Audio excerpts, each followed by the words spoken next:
Bon, on n'a même pas eu le temps en fait de faire notre petit plateau de lancement pour la conférence Electronic Arts.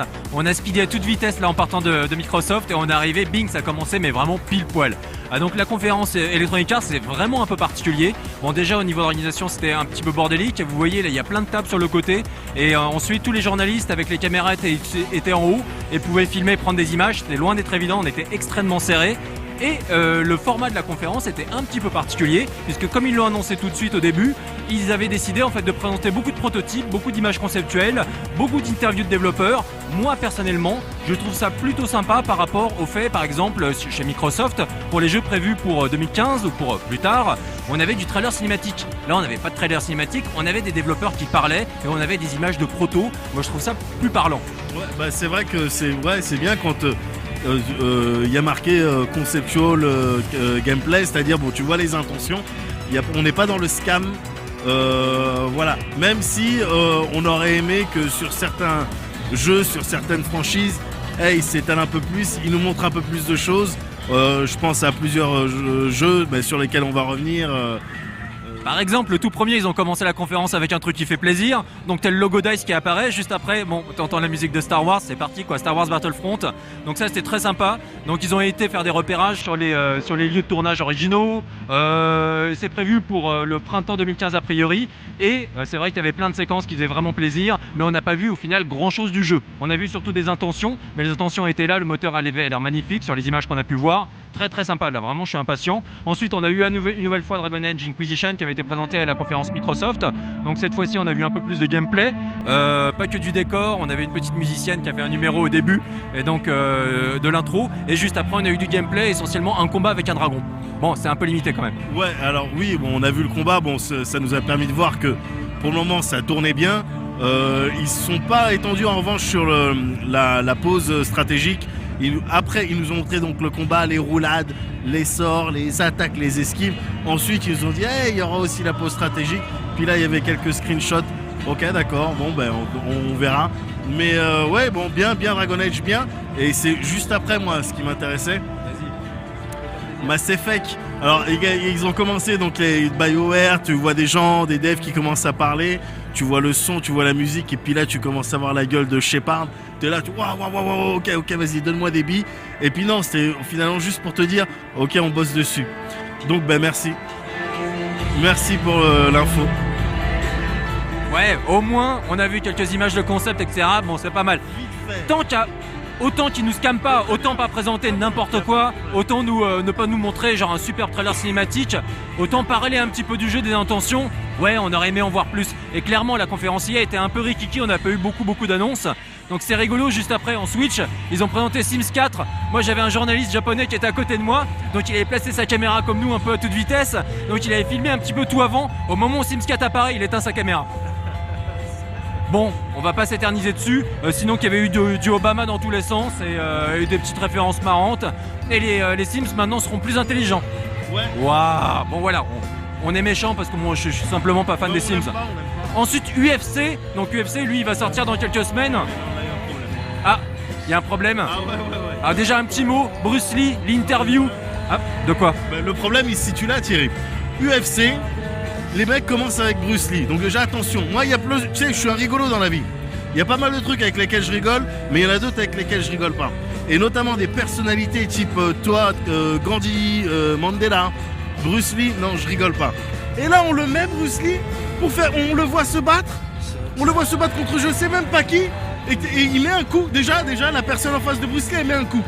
Déjà donc bizarre, revois tes calculs. Ensuite Bruce Lee met un coup et la personne en face elle tombe pas. Revois ton moteur. Revois ton putain de moteur. Non mais c'est vrai. On a compris, c'est le fanboy qui parle. Non mais je suis d'accord. En tout cas, j'ai eu peur à un moment donné qu'il fasse perdre Bruce Lee, c'était pas le cas. Et je trouvais que le KO était plutôt sympa. Mais oui, mais tu le mets pas. Tu le mets dans un jeu qui s'appelle Bruce Lee où il bat tout le monde. Tu le mets pas en combat. Tu prends pas le risque de donner Bruce Lee à quelqu'un qui va perdre. Qui sait pas jouer. Ça n'a pas de sens. Tu fais pas ça. Tu ne fais pas ça. On rigole pas avec Bruce Lee. On enchaîne avec NHL 15, donc pas grand chose à dire sinon que ça sera plus beau. Ensuite on aura... ça c'était intéressant.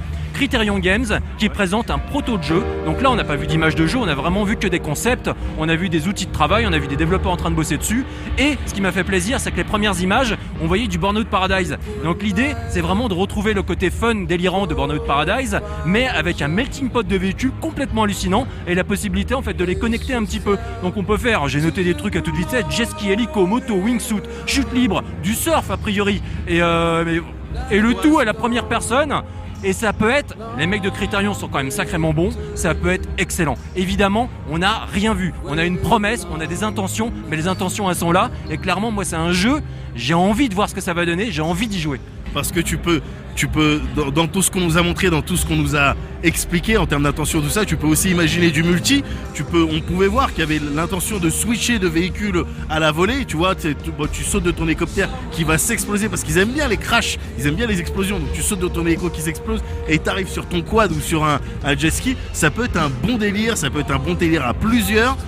Criterion, ils ont des bases, ils font des choses, on l'a déjà vu. Donc ouais, là pour le coup, ouais. Ensuite, on enchaîne avec eSports PGA Tour. Donc c'est développé avec le Frostbite 3. Et là, ils ont pété un câble. Donc déjà, on oublie Tiger Woods. Et maintenant, donc il y a des environnements destructibles. Il y a un bateau qui peut se cracher sur un terrain de golf, par exemple. Et a priori, si j'ai bien tout compris, sur la dernière image du trailer, enfin, des petits trucs qu'ils nous ont montré, on pourrait faire du golf sous l'eau. Ouais, là pour le coup j'ai vu ça, j'ai dit ok non, à partir du moment où t'es là puis tu tapes ton swing et puis il y a un navire de guerre j'ai dit non d'accord, non là les mecs, tu vois, donc vu qu'il y a DICE impliqué dans l'histoire, peut-être ils se sentent obligés de mettre des navires de guerre, on sait pas, moi je verrai avant de faire des vannes. Ensuite on a eu du Maiden 15, donc là pour le coup c'est juste plus beau.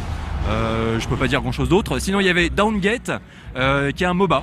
Donc là clairement Electronic Arts va un peu du côté de Blizzard et d'Activision et concurrencer le gros League of Legends. Et donc ça peut être intéressant à voir. Ce sera jouable sur le show. League of Legends et puis Dota. Enfin tu vois, là pour le coup c'est pas easy de s'imposer dans le champ de bataille qui est le MOBA. Donc bonne chance les gars. Donc là, Downgate, on pourra le jouer sur le show, sur le stand d'IA. Et ils font vraiment appel au feedback des joueurs. Donc ils demandent, jouez-y, prenez-le en main, donnez-nous vos commentaires, vos ressentis, etc. Et on en tiendra compte. Et ça, c'est une démarche qu'ils n'avaient pas eu jusqu'à maintenant. Et pour une conférence de presse pré-E3, c'est assez rare de voir ce type de discours. Et j'ai trouvé ça plutôt sympa. Ensuite, on avait Mirror's Edge 2. Donc là c'est vraiment très très beau, mais une nouvelle fois c'était que des concepts, c'était des protos quoi, c'est des petits prototypes, mais ce qu'ils présentaient ça avait l'air complètement déchiré. J'aime bien l'intégration du level design pour la dimension des combats, donc tu peux vraiment prendre appui sur un mur et ensuite aller frapper quelqu'un, tu peux prendre de la hauteur pour tomber sur le paletot de quelqu'un, enfin, ça peut être sympa. Ouais, classique c'est vrai, mais intégré avec la dimension un petit peu très péchue, très parcours du jeu, ça peut être rigolo. Ensuite on avait FIFA 15, donc avec moi ce qui m'a impressionné c'est vrai que là ils mettent l'accent sur les émotions, c'est les foules qui étaient vraiment extrêmement bien rendues, donc à voir ce que ça donnera réellement. De toute façon le jeu on va le voir, il sort cette année, mais c'était plutôt impressionnant. Et juste après, je te rends le micro, Battlefield Hardline, leur petite présentation, bon pour moi c'était extrêmement monté, mais c'était monté de façon ultra impressionnante. Ah ils sont talentueux en tout cas, c'était évidemment monté, mais monté avec talent, mais comme souvent quand on parle de Battlefield. Ensuite, quand le jeu sort et puis qu'on rentre dans l'histoire et tout, et il arrive qu'on soit déçu. Mais là, c'était sportif, c'était pas mal. D'une certaine manière, ils font comme les Call of. Il y a une prise de risque de sortir un petit peu de leur domaine qui était la guerre. Il y a deux camps, tout ça. Là, ça reste le même délire. Bon, il y a les flics, il y a les méchants, mais l'environnement change, les enjeux changent. C'est sympa, et d'ailleurs juste après cette présentation puis ce montage très très dynamique que j'ai trouvé très réussi, et ils t'ont dit maintenant tu peux jouer, il y a 64 bornes là, installez-vous, et la bêta est complètement lancée, donc les gens peuvent jouer. On les a invités également à donner leur feedback. Parce que ça va avoir un impact sur le développement. Là ils sont encore en phase de développement, mais a priori c'est prévu pour bientôt. Comme d'habitude quand tu arrives à la fin de l'année, tu as tous les gros jeux qui sortent, dont les Battlefield. Donc là il leur reste encore un petit peu de temps pour tuner, pour balancer 2-3 trucs et puis pour ajouter des choses, on imagine. Ouais, moi j'aime bien le concept. Moi, pour le coup j'en ai un peu marre des contextes militaires, guerriers, etc.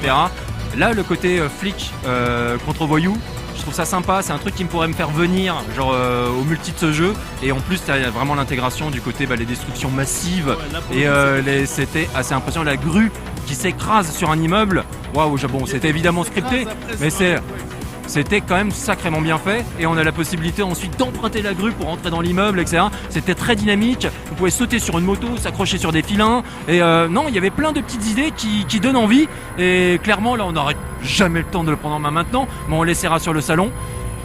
Et on arrête là parce qu'il va falloir foncer pour la conférence Ubi. Et on risque d'arriver, genre, limite, tu perds à la bourre. À tout de suite.